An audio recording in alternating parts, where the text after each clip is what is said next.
आजको भिडियोमा खास भन्दाखेरि यो हाम्रो राउटरको कन्फिगरेसन यो भन्दा पहिला गरिसकेको हो। अब यो कन्फिगरेसन गर्दाखेरि हामीले यहाँबाट अर्को कम्प्युटरमा हामीले कुनै डाटा ट्रान्समिट गर्न सक्दैनौं। यो एउटै स्विचमा भएकोले यहाँ हुन्छ, अर्को चाहिँ यो राउटरसँग कनेक्सन छ भन्ने यहाँ चाहिँ हुँदैन। एकचोटी चेक गरौँ।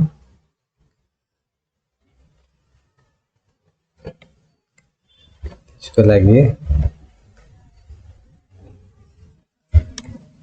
पिन अब म यो कम्प्युटरसँग कनेक्सन गराउन खोज्छु। 30.0.0.2 यो चाहिँ अनरिचेबल भन्छ। यसको मतलब डाटा चाहिँ ट्रान्सफर हुँदैन। यसको लागि हामीले के गर्नुपर्छ भन्दाखेरि यो राउटर टु राउटर कन्फिगरेसन गर्नुपर्छ, जसलाई राउटिङ टेबल भन्छ। यसको इन्फर्मेसन यसको इन्फर्मेसन यसले गर्छ। त्यसको अलिकता डिटेल लिम।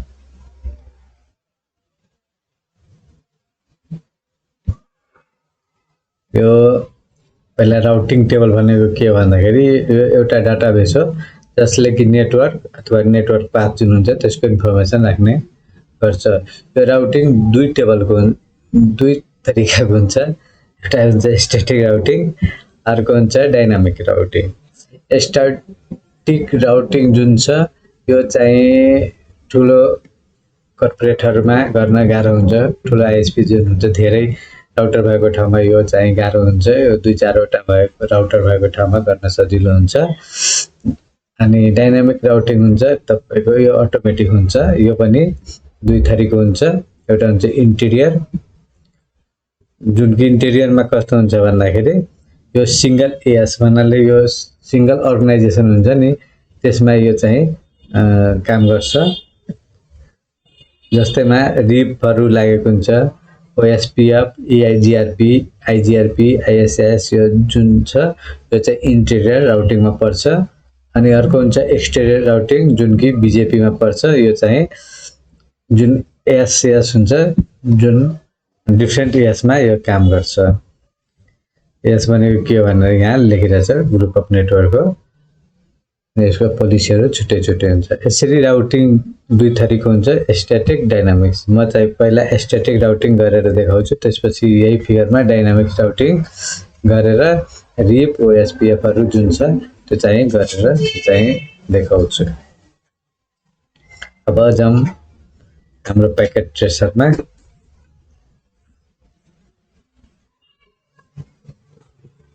अब यसलाई हामीले स्ट्याटिक राउटिङ गर्नुपर्यो। तीनटा छ त्यही भएर अलि सजिलो छ, तर अलि गाह्रो हुन्थ्यो।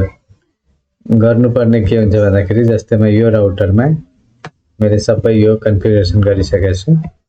हेर्नको लागि तपाईलाई यसमा सो आईपी इन्टरफेस ब्रिफ गर्नुभयो भने यहाँ केमा के दिएछु 10.0.1 10.20.1 अप्स दुईटै पोर्ट यसरी हेर्न मिल्छ। अब मलाई चाहिँ यसको कन्फिगरेसन गर्नु छ, त्यही भएर ग्लोबल मोडमा जान्छु।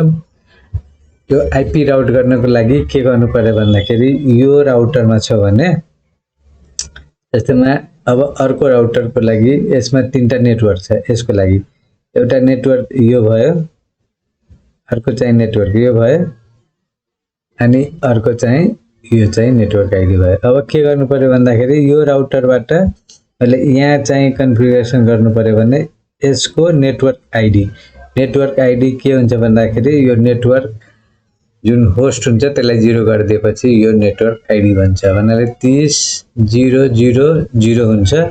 अनि त्यसपछि यसको सबनेट मास्क लेख्नुपर्छ। सबनेट मास्क भनेको यो क्लास A को हो, त्यही भएर 255.0.0.0 हुन्छ। अनि यो यहाँबाट निस्केपछि फर्स्ट हुक भन्छ यसलाई, कहाँ गएर ठोकिन्छ त्यसको नेटवर्क आईडी लेख्नुपर्ने हुन्छ। भन्नाले यो 01 छ 02 छ भन्नाले यो 02 हुन्छ। यहाँ यस राउटरको लेख्नु पर्यो भने यो नेटवर्क आईडी र होस्ट लेख्ने, त्यसपछि फेरि यो पहिला ठोक्ने कहाँ हो भनेको यही हो, त्यही भएर यो नेटवर्क आईडी दिनुपर्छ। यो जुन नेटवर्क आईपी दिइरहेछ त्यही दिनुपर्ने हुन्छ। अब कसरी गर्ने भन्दाखेरि अब यो आइपी रुट त्यसपछि म यसमा छु त्यही भएर यसको यो नेटवर्क आइडी दिनु पर्यो 30.0.0.0 त्यसपछि स्पेस 255 सबनेट मास्क दिनु पर्यो त्यसपछि यो यसको नेक्स्ट हुप भनेको यो भयो अनि 20.0.0.2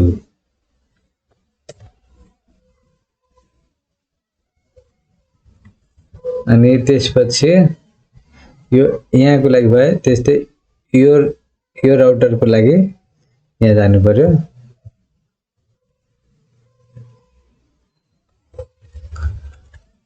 आइपी रुट त्यसपछि 50.0.0.0 55.0.0.0 अनि यहाँ आउनको लागि पनि फर्स्ट होप चाहिँ यही हो त्यही भएर 0.0.2 फेरि अर्को आइपी रुट अब यसको लागि यो वायर पनि यसको पनि रुट भनेको एउटा बाटो हो के यहाँ जाने बाटो यो यहाँ जाने बाटो भनेको यो यहाँ गइसकेपछि यो बाटो पनि आउनु पर्यो त्यस्तै यहाँबाट अब यहाँ छिर्नको लागि पनि एउटा बाटो चाहियो त्यसलाई रुट भनेको के कुन रुट जाने भन्ने भन्छ नि त्यही बाटो हो के अब यो रुटको लागि नेटवर्क आइडी यो दुईटैको नेटवर्क आइडी भनेको एउटै हुन्छ यो 1 हो यो 2 हो त्यही भएर यसको नेटवर्क आइडी भनेको एउटै हुन्छ 40.0.0.0 अनि सबनेटमा सबै क्लास A को हो त्यही भएर यो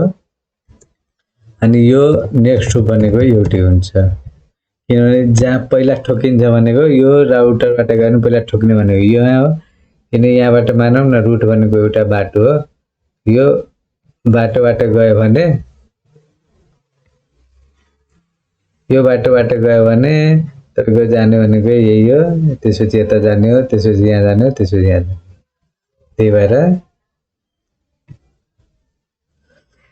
यो हाम्रो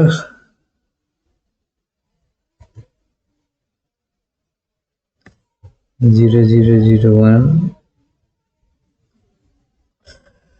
त्यसै हामीले यो रुट चाहिँ मिलायौं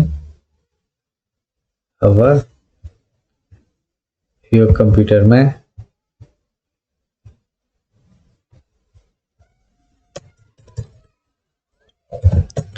नेबल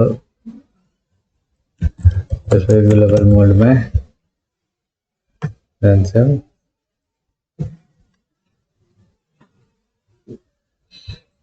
अब के गर्नु पर्यो भन्दाखेरि यसमा यो राउटरको लागि हामीले जाने भनेको यहाँ हो अनि अर्को चाहिँ यता हो अब यो भनेको एउटै भयो यसको भन्नाले यहाँ जानु पर्ने हुन्छ एउटा चाहिँ यता छ भन्नाले यसको लेख्नु पर्यो आइपी राउट 50.0.0.0 त्यसपछि सबनेट मास्क 255.0.0.0 त्यसपछि यहाँबाट मैले यता आएछु फर्स्टमा कहाँ ठोकिन्छ यहाँ ठोकिन्छ भन्नाले 40.0.0.2 अनि अर्को बाटो कहाँ छ भन्दाखेरि अर्को रुट भन्नाले यो राउटरबाट यहाँ जानुपर्ने हुन्छ त्यही भएर यसको चाहिँ 10.0.0.0 255.0.0.0 अनि यहाँ यो कहाँ गएर ठोकिन्छ यो 20 मा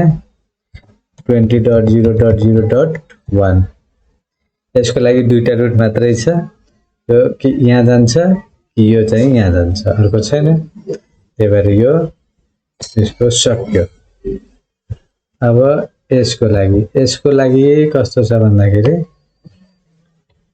यो यहाँबाट गयो भने एउटा यता छ अर्को यता छ अनि अर्को यो छ यो चाहिँ सेम बाटो हो यो एउटै हो त्यही भएर यसलाई बाटो चाहिँ देखाउनु पर्यो त्यही भएर यसलाई कन्फिगरेसन गर्नको लागि कन्फिग अब म पहिला यहाँ जान्छु है 30 मा आइपी रुट 30.0.0.0 सबनेट मास्क त्यसपछि तपाईको यो सुरुमा ठोक्ने भनेको यहाँ हो, यहाँ गयो भने यो राउटरमा जाँदाखेरि पनि नेक्स्ट लुप भनेको यही हो, फर्स्ट ठोकिने भनेको यही बाटोमा हो। त्यही भएर दुईटैको यो चाहिँ एउटै हुन्छ, तीनटैको हुन्छ त। त्यही भएर 40.0.0.1 त्यसपछि अर्को रुट अब यो बाटो यहाँ पुग्यो, अर्को यो बाटो छ, त्यही भएर यो बाटोको पनि के गर्नु पर्यो भने यो यसको नेटवर्क आइडी एउटै हुन्छ।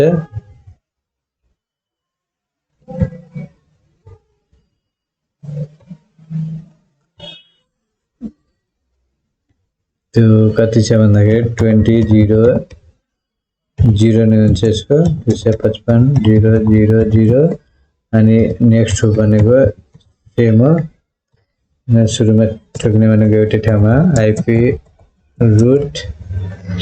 अब यहाँको लागि यहाँ जानु पर्यो, यहाँको लागि पनि 10.0.0.0 255.0.0.0 अनि नेक्स्ट भनेको एउटै हुन्छ, किनभने नेक्स्ट भनेको यहाँबाट गयो भने फर्स्ट पार्ट कुन राउटरमा ठोकिन्छ, कुन आइपीमा ठोकिन्छ त्यही हो। त्यही भएर यति भयो। अब म चाहिँ यहाँबाट निस्किन्छु। अब यो कम्प्युटरलाई अहिले यहाँ 02 सँग डाटा ट्रान्समिट गर्न खोजिरहेको थिएँ, चेक गरौँ अब हुन्छ कि हुँदैन। 0.2 पिङ 30.0.0.2। अब चाहिँ हामीले रुट बताइसकेपछि यसले चाहिँ अब चाहिँ डाटा ट्रान्समिट गर्छ। त्यसरी हाम्रो यो डाटा चाहिँ ट्रान्समिट भयो। अब मैले चाहिँ यसलाई यो कम्प्युटरसँग पिङ गराउन खोज्छु 15.0.0.2 हेर्नुहोस्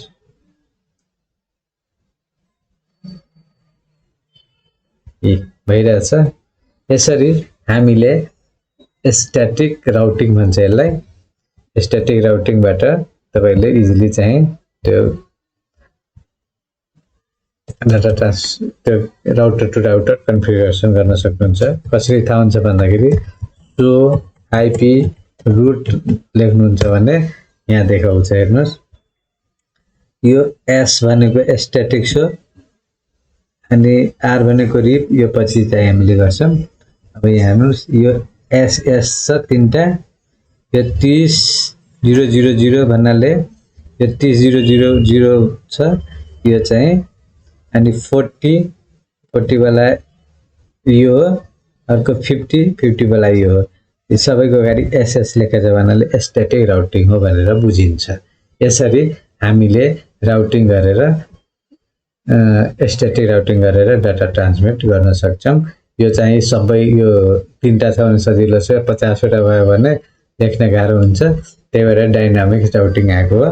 अनि डायनामिक राउटिङमा पनि दुई थरीको छ, इन्टिरियर र एक्सटिरियर। त्यो चाहिँ म चाहिँ यसको नेक्स्ट भिडियोमा कसरी यसलाई कन्फिगर गर्ने त्यो लिएर आउँछु।